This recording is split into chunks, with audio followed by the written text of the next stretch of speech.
بسم اللہ الرحمن الرحیم۔ السلام علیکم۔ ایک اللہ والے درویش کے پاس ایک آدمی آیا جس کا تعلق پنجاب کے شہر ہارون آباد سے تھا۔ وہ ایک ایسی مصیبت میں مبتلا تھا جو ظاہر بھی نہیں کر سکتا تھا اور چھپا بھی نہیں سکتا تھا۔ اس نے آتے ہی مجھے ایک دستی کاغذ خط کی شکل میں پکڑایا۔ اس میں لکھا تھا، میرا نام فلاں ہے، میں اپنے علاقے میں بڑا زمیندار ہوں، بہت اچھی کپاس اور گندم کی کاشت ہوتی ہے، بیٹیاں بھی ہیں اور بیٹے بھی ہیں، گھر ہے، ذمہ دارا ہے، زندگی بہت سکھی گزر رہی ہے، لیکن ایک مسئلہ مجھے بہت کھائے جا رہا ہے جس کا میں نے کچھ لوگوں کے سامنے ذکر کیا لیکن وہ حل نہیں ہو سکا۔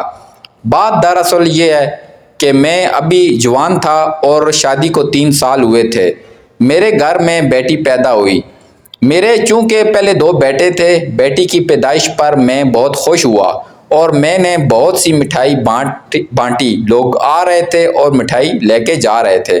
ایک خاتون ایک دفعہ لے کر گئی، دوسری دفعہ لے کر گئی، جب تیسری دفعہ لینے آئی تو میں نے دینے سے انکار کر دیا۔ اس نے میرا ہاتھ تھاما اور کہنے لگی، میرا منہ میٹھا کر دے، تیرا جسم میٹھا کر دوں گی۔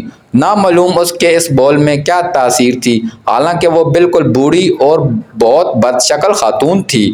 میں نے اسے بہت ساری مٹھائی دے دی۔ رات کو سویا تو کچھ لوگ آئے، انہوں نے مجھے اٹھایا اور کہا، تیری شادی ہم ایک جن عورت سے کرنے لگے ہیں۔ میں نے کہا، میں تو پہلے ہی شادی شدہ ہوں۔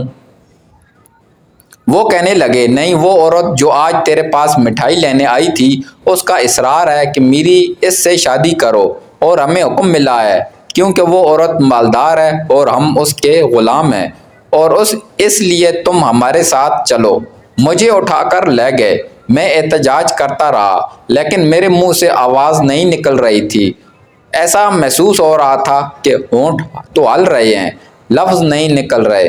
وہ میری زندگی کا پہلا موقع تھا جب میں نے اپنے آپ کو بہت بے بس محسوس کیا۔ بہت دور لے جانے کے بعد سرسبز پہاڑیاں تھیں۔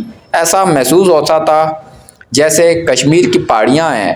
وہاں ہر طرف کھانے پک رہے تھے، گہما گہمی تھی، کچھ موسیقی اور شادیانے بھی بج رہے تھے، ہر طرف خوشی کی آوازیں تھیں۔ مجھے ایک بہت خوبصورت لباس پہنایا گیا اور میں اس خوبصورت لباس میں دولہے کی شکل بن گیا۔ میں پچھلے سارے غم بھول گیا، میرے اندر بھی نئی شادی کی امنگ پیدا ہو گئی۔ پھر باقاعدہ شرعی طور پر میرا نکاح ہوا، حجاب ہوا، قبول ہوا اور پھر مجھے اٹھا کر دلہن کے کمرے میں پہنچا دیا گیا۔ میری بیوی واقعی جیسی میں نے کوکاف کی پری کا حسن جمال سنا تھا اتنی ہی خوبصورت، اس کا سراپا، اس کا جسم، اس کی خوبصورت آنکھیں، خوبصورت گردن، گلابی ہونٹ، مہکتے رخسار، نشیلی پلکیں، دل ربا آواز، خوبصورت ہاتھ اور خوبصورت کلام، جسم سارا سونے اور ہیرے جواہرات سے لدا ہوا تھا۔ میں نے رات اس کے ساتھ شب بستری کی، صبح خود ہی کہنے لگی، اب میرے غلام آپ کو چھوڑ آئیں گے، اپنی انسانی بیوی سے اس کا اظہار مت کرنا ورنہ وہ ناراض ہو جائے گی۔ اس واقعے کو سالہ با سال ہو گئے۔ میری جنی بیوی جس کا نام عنایتا اور میں اسے دلربا کہتا ہوں، میری دلربا کے ساتھ ایسی محبت بڑھی کہ اس سے میرے 7 بچے ہیں جو کہ جن ہیں۔ ہماری کبھی لڑائی نہیں ہوئی۔ میں جب بہت غریب تھا، جس وقت میری دلربا سے شادی ہوئی، دولت، مال، چیزیں اور عنایات خداوندی مجھ پر بارش کی طرح برس رہی تھیں۔ ہمارے دن رات سالہ سال سے گزر رہے تھے۔ میں بعض اوقات بیوی کو کسی دوسرے شہر کے بہانے سے ہفتے میں 2-3 دفعہ یا اپنے کسی دوست کے بہانے سے چلا جاتا اور دلربا کے ساتھ وقت گزارتا۔ دلربا کے خادم مجھے لے جاتے۔ وہ دور کشمیر کی پہاڑیوں میں رہتی ہے، دنیا کی سب میوے اس کے پاس ہیں۔ وہ 7 بچے مجھ سے محبت کرتے ہیں اور میں ان سے محبت کرتا ہوں، جن میں 5 بیٹے اور 2 بیٹیاں ہیں۔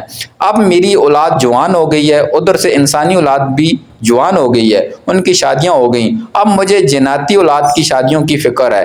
میں پریشان اس وجہ سے ہوں کہ جناتی اولاد کی شادیوں کا کیا کروں، کیسے کروں۔ جنات میرا رشتہ لینے کو تیار نہیں۔ وہ کہتے ہیں کہ ان کا باپ انسان ہے۔